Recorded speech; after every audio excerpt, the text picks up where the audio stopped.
Farnborough, the Society of British Aircraft Constructors' annual display adds once more to its worldwide reputation.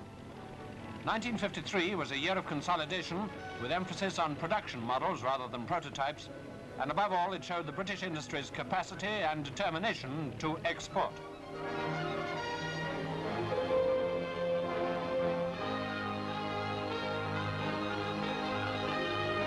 Visitors come to this show from over 90 different countries. One of them, King Hussein of Jordan, flies his own plane, a Dove.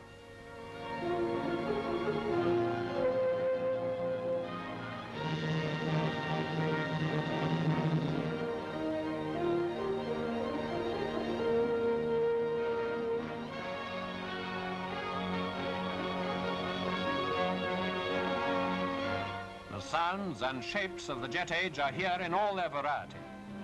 Here's a study in tailplanes, for example.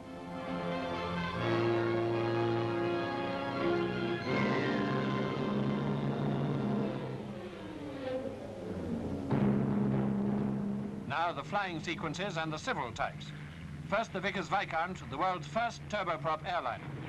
Familiar now to all air travelers in Western Europe where it's in regular service. Now let's turn to military and research types. Since the Canberra became the first British jet bomber to fly, she's added quite a string of firsts and records to her name. Here in a particularly spectacular climb is the Olympus Canberra, which holds the world's height record, 63,668 feet. The Canberra is being built in the United States and Australia as well as in Great Britain, and she's also in service with the Venezuelan Air Force. The DH-110 is under development for the Royal Navy. Although not a newcomer to Farnborough, it's worth noting the maneuverability of this two-seater aeroplane, which has beaten the sound barrier with no trouble at all on numerous occasions.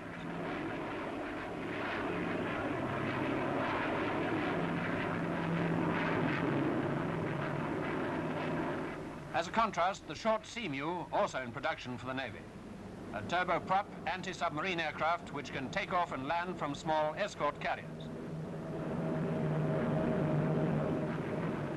In the purely research class, the SB-5, a product of the same firm, is designed to test performance with the wings swept at varying angles. Here they're set at 60 degrees, but they can be moved back still further to 69 degrees. The position of the tail is also adjustable.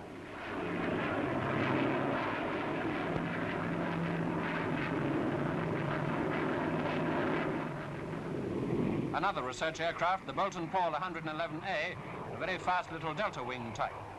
Head-on, it has a rather grim appearance.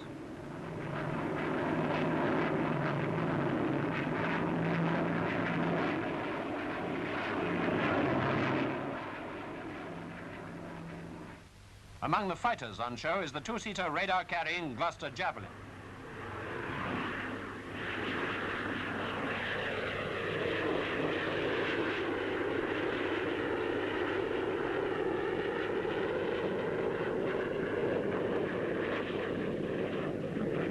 Here it demonstrates its astonishing rate of climb.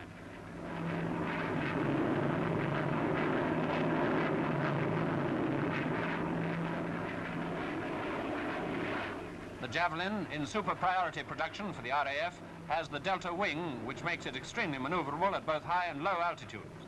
It's powered by two Sapphire engines.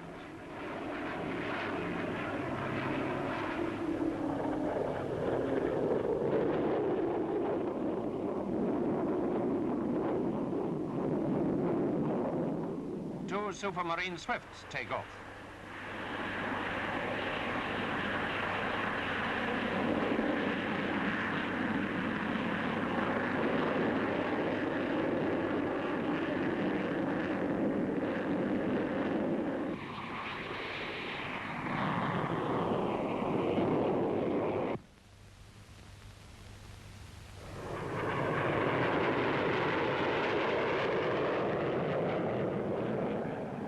Speed, climb and firepower, the Swifts are important newcomers to the fighter strength of Western Europe, and that's probably the impression formed by General Grunter, Supreme Commander of Shape. The Hawker Hunter has broken some important world speed records, and here's test pilot Neville Duke with his record-breaking machine in a slow fly past over Farnborough.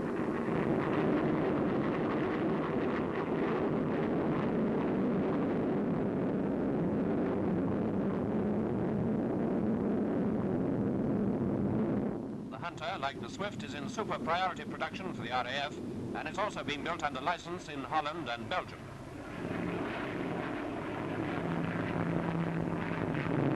She too can fly at supersonic speeds.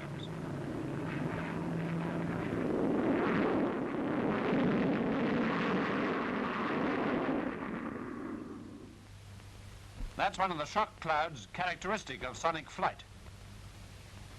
Now, wait for it.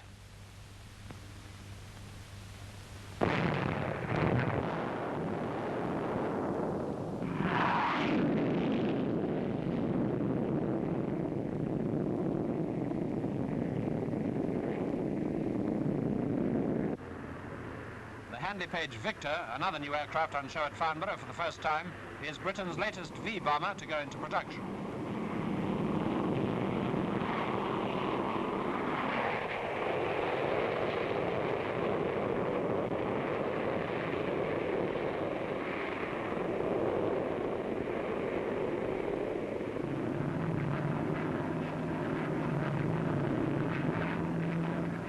The Victor has crescent or scimitar wings, which its designers claim share the advantages of the Delta and swept wings, thereby producing good high-altitude performance and easy landing.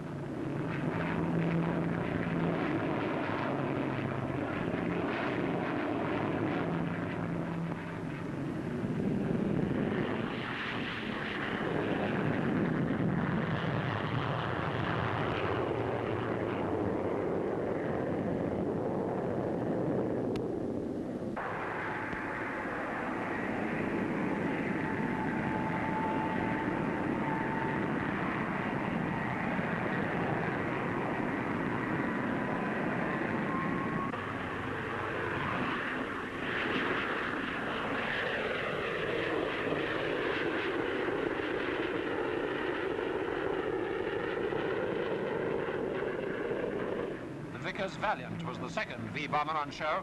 This is the Mark II variant.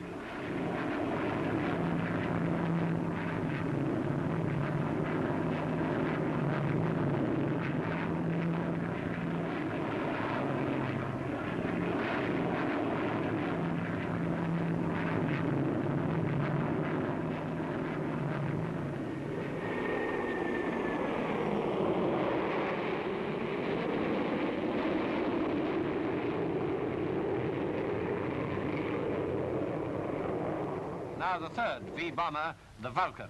The Vulcan, the world's first delta-wing bomber, is in production for the Royal Air Force.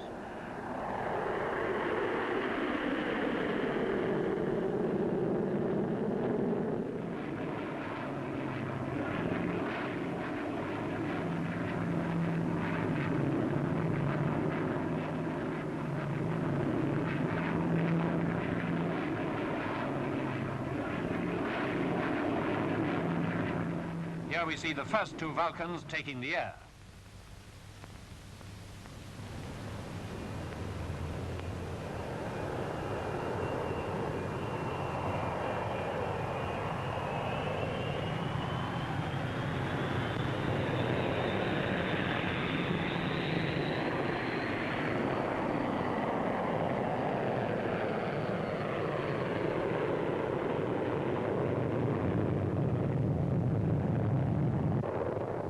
Flying in formation with the small experimental Avro 707s from which they were developed, they pass majestically by, bringing to a close the display of this year's aircraft. But progress continues, bringing to Britain greater prosperity and security in this jet age.